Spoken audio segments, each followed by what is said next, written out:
Imagine for a moment that you are standing outside a prison and you ask yourself one deceptively simple question: why did this person end up here?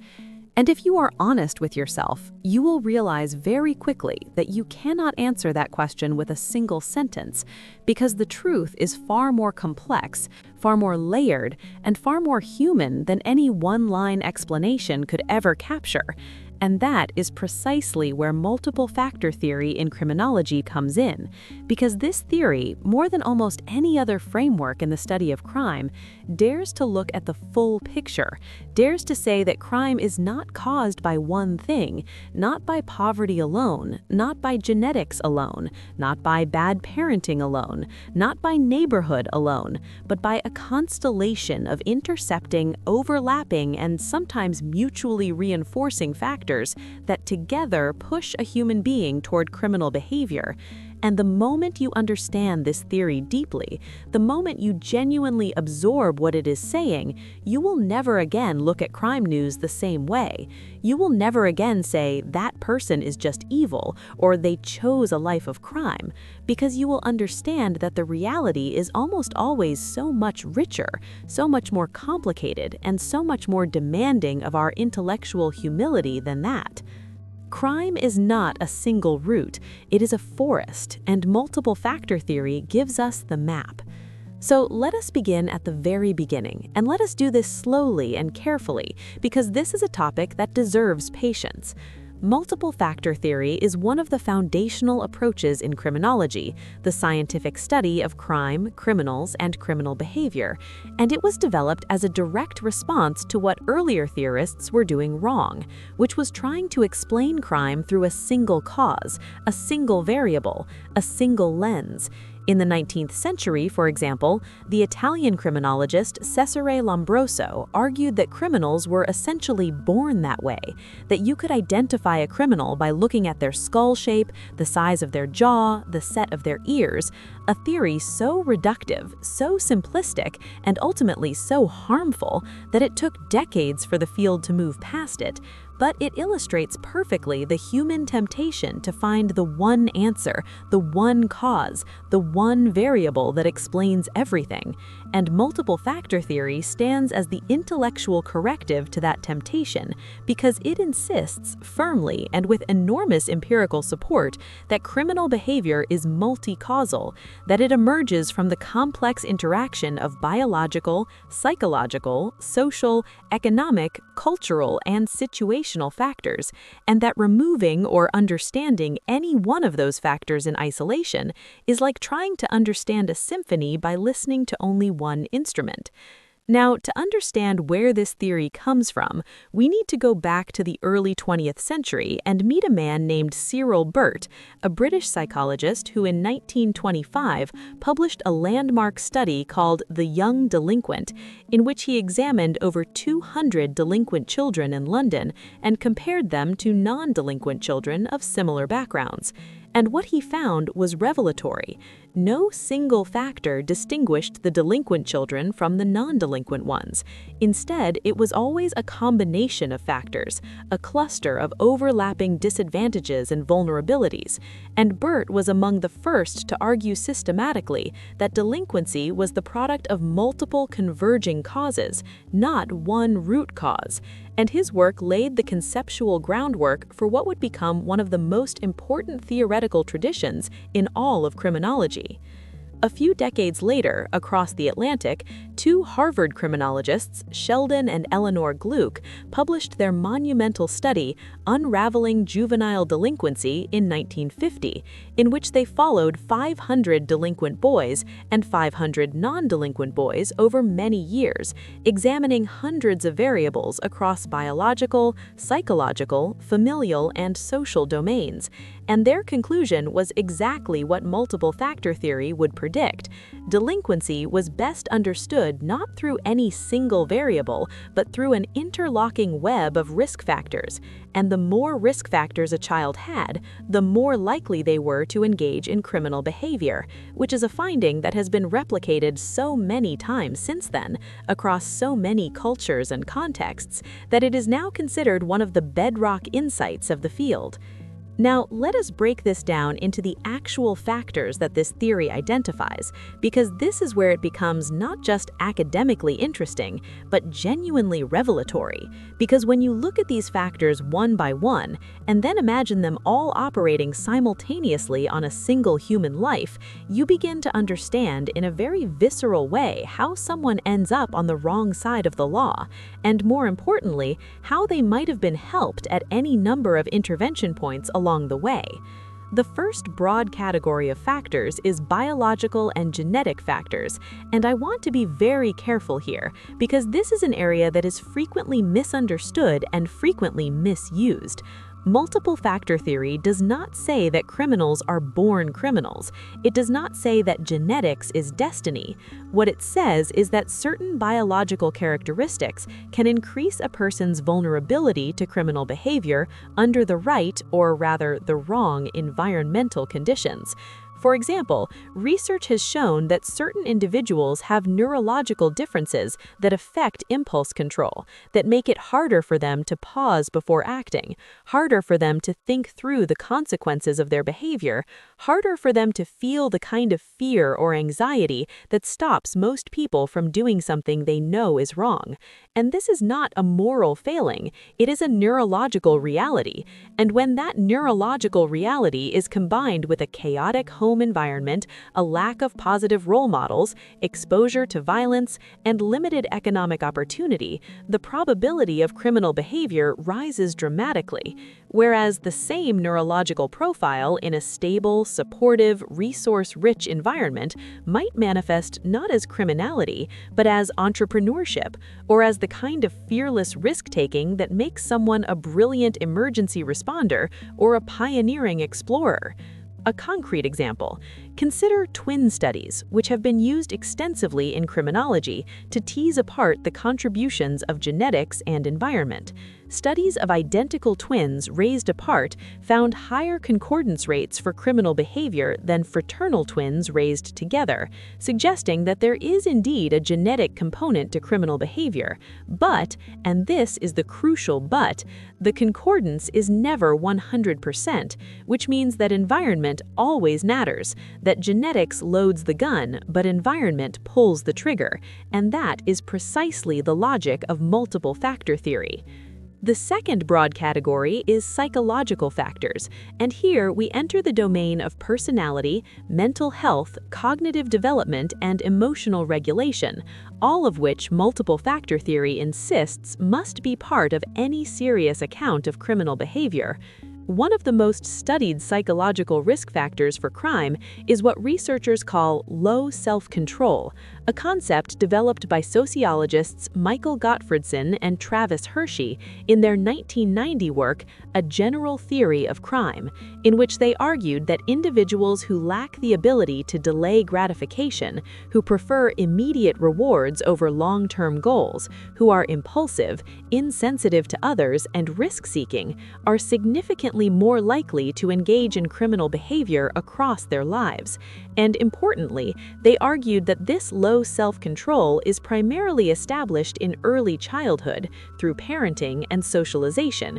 which is itself a multiple factor insight because it shows how a psychological characteristic is shaped by social circumstances. Consider a child who grows up in a household where there is no consistent discipline, where rules are arbitrarily enforced or not enforced at all, where the child never learns that actions have consequences. That child is far more likely to develop low self-control, and low self-control is one of the strongest predictors of criminal behavior that criminology has identified.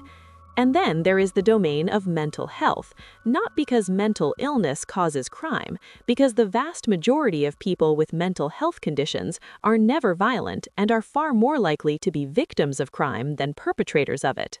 But because untreated severe mental illness, particularly when combined with substance use and social isolation, can in some cases increase the risk of criminal behavior. And when mental illness goes untreated because someone lacks access to health care, because they are homeless, because they have been rejected by their family, because the mental health system in their community is underfunded or non-existent, we are seeing multiple factors colliding in real time. The third major category is family factors, and arguably no set of factors has more consistent and robust empirical support than the family-level variables that multiple factor theory identifies as criminogenic, meaning crime-producing. The quality of parental supervision, the consistency of discipline, the presence of parental warmth and attachment, the mental health of parents, whether parents themselves have criminal records, whether the family lives in poverty, whether the child has witnessed domestic violence. All of these have been shown repeatedly to be among the most powerful predictors of juvenile delinquency and adult criminality.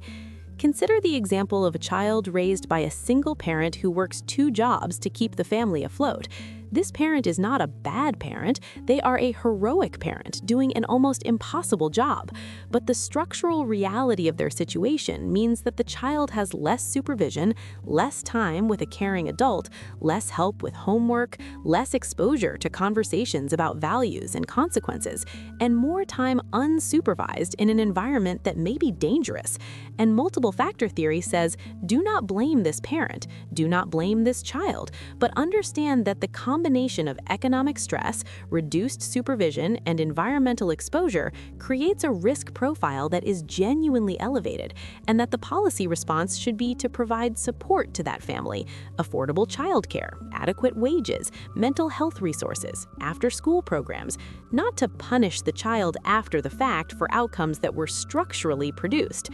Now we move into the fourth category, which is peer and social network factors. And this is where we encounter one of the most replicated findings in all of developmental criminology, that association with delinquent peers is one of the single strongest predictors of delinquent behavior, a phenomenon that criminologists call differential association, a term originally coined by Edwin Sutherland in the 1930s and 1940s, who argued that criminal behavior is learned in interaction with other people, learned in intimate personal groups, learned through the communication of pro-criminal attitudes, values, techniques, and rationalizations. And what Sutherland was saying, translated into modern language, is that humans are social creatures, that we are enormously influenced by the norms of the groups we belong to, and that if the group you belong to normalizes theft or violence or drug use or fraud, the probability that you will engage in those behaviors rises substantially, not because you are weak or stupid or immoral, but because you are human, because all of us take our cues about what is acceptable from the people around us, because this is how social learning works, and it has worked this way for the entire history of our species. A powerful example, think about the research on gangs. Why do young people join gangs? Multiple factor theory gives you a rich answer. They may live in a neighborhood where the gang is the dominant social institution, where it provides identity, belonging, protection, and economic opportunity that legitimate society has failed to provide. They may have grown up in a family fractured by violence or addiction. They may have peers who are already gang members. They may have experienced discrimination and marginalization that has closed off legitimate pathways to success. They may have biological risk factors for impulsivity that the gang lifestyle actually seems to accommodate. And when all of those factors converge on a single 14-year-old standing on a street corner, the question is not, why did they join the gang, but rather, given everything they were facing, how could we have expected them not to? The fifth category is socioeconomic and structural factors, and here multiple factor theory intersects with the great traditions of sociological criminology, with Robert Merton's strain theory, which argued that crime is a product of the cultural goal of economic success and the unequal distribution of legitimate means to achieve it, with William Julius Wilson's work on the truly disadvantaged, which showed how the concentrated poverty of urban neighborhoods creates conditions in which crime becomes almost structurally inevitable, with research showing that inequality, not just poverty but inequality, the gap between the rich and the poor, is one of the most consistent predictors of violent crime rates across countries and across history. Think about a neighborhood that has been systematically divested of resources, where good schools have been defunded, where well-paying jobs have moved away or been automated, where housing is substandard and overcrowded, where healthcare is inaccessible, where environmental pollution has created chronic health problems, where policing is aggressive and disproportionate, where the social fabric has been torn by decades of neglect. Multiple factor theory says that neighborhood is a criminogenic environment, not because of the people who live there. The people who live there are not inherently more criminal than anyone else, but because the structural conditions of that neighborhood generate the risk factors for crime: poverty, unemployment, family stress, reduced supervision, peer delinquency, and limited access to legitimate opportunities. The sixth and final major category that multiple factor theory identifies is situational and environmental factors, which is the recognition that crime does not happen in a vacuum,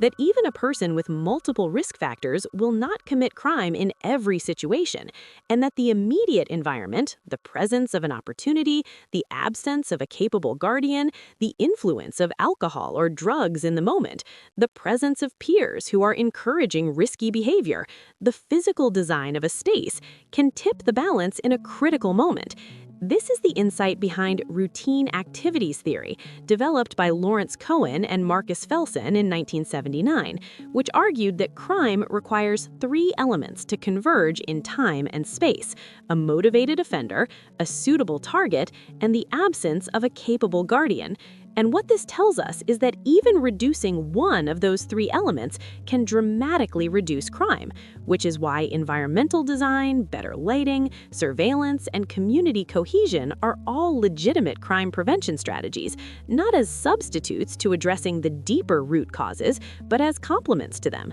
Now, what makes multiple factor theory so intellectually powerful and so practically important is not just the identification of these categories, but the recognition that they interact, that they compound, and that the relationship between risk factors is not additive, but in many cases multiplicative, meaning that having two risk factors does not simply double your risk, it may quadruple it or more, because risk factors amplify each other, because poverty makes poor mental health worse, because poor mental health makes good parenting harder, because poor parenting makes peer delinquency more likely, because peer delinquency makes situational crime more probable, and around the loop goes in a spiral that is very hard to escape without external intervention. This is why criminologists talk about cumulative disadvantage, and why the research of scholars like Robert Sampson and John Laub, who followed a cohort of men from childhood through their 70s, tracing the trajectories of their criminal careers, found that early risk factors accumulate over time, and that what breaks or sustains those trajectories are what they called turning points. Events like getting a stable job, forming a committed relationship, moving to a new neighborhood, military service, all of which can redirect even a seriously delinquent trajectory toward a pro-social life, and which also confirm the multiple factor insight because they show that crime is not destiny, that protective factors can counteract risk factors, and that human beings are not simply prisoners of their circumstances, but actors who can, under the right conditions, change course. And this brings us to one of the most important practical implications of multiple factor theory, which is its demand for what criminologists call a holistic or integrated approach to crime prevention, an approach that does not simply build more prisons or increase police patrols, but that invests simultaneously in early childhood education, in parent support programs, in mental health services, in economic development in disadvantaged neighborhoods, in after-school programs, in drug treatment, in restorative justice, because if crime has multiple causes, it requires multiple solutions, and any policy that addresses only one factor while ignoring the others is doomed to produce only partial results at best. The famous Perry Preschool Project is a stunning illustration of this. In the 1960s, researchers provided high-quality preschool education and weekly home visits to a group of disadvantaged African American children in Ypsilanti, Michigan. And when those children were followed up decades later, they had significantly lower rates of arrest, higher rates of employment, higher rates of high school graduation than a matched control group who did not receive the intervention. And what the Perry Project was doing, without necessarily calling it that, was reducing multiple risk factors simultaneously. It was improving cognitive development, strengthening parent-child attachment, building social skills, and creating a foundation of self-regulation that protected those children across their entire life course. Now, once we understand all of this, when we absorb not just the academic content of multiple factor theory, but its moral and humanistic implications, we are left with a profound challenge and a profound opportunity. The challenge is to resist the simplistic narratives about crime that dominate political discourse, the tough-on-crime sloganeering, the lock them up and throw away the key mentality, the comfortable fiction that criminal people are simply different from law-abiding people in some fundamental, irredeemable way. Because multiple factor theory shows us that this is not true, that the distance between someone who commits crimes and someone who does not is often less a matter of character than a matter of circumstance, less a matter of choice than a matter of the accumulated weight of factors that no human being chooses for themselves. And the opportunity, the extraordinary, urgent, and deeply hopeful opportunity is to build a society that actually takes this knowledge seriously, that invests in the early conditions of human development, that provides economic security and dignity to all its members, that treats mental illness and addiction as health problems rather than moral failures, that designs communities for connection rather than isolation, that responds to crime with the full complexity it deserves, rather than the blunt instrument of mass incarceration. Because if multiple factor theory is right, and the evidence overwhelmingly suggests that it is, then crime prevention is not about punishment after the fact. It is about creating the conditions, biological, psychological, social, economic, and environmental, in which the vast majority of human beings will live out their full potential without ever needing to harm anyone. And that is not naive idealism. That is the most rigorously evidence-based, scientifically grounded, and deeply humane conclusion that criminology has to offer.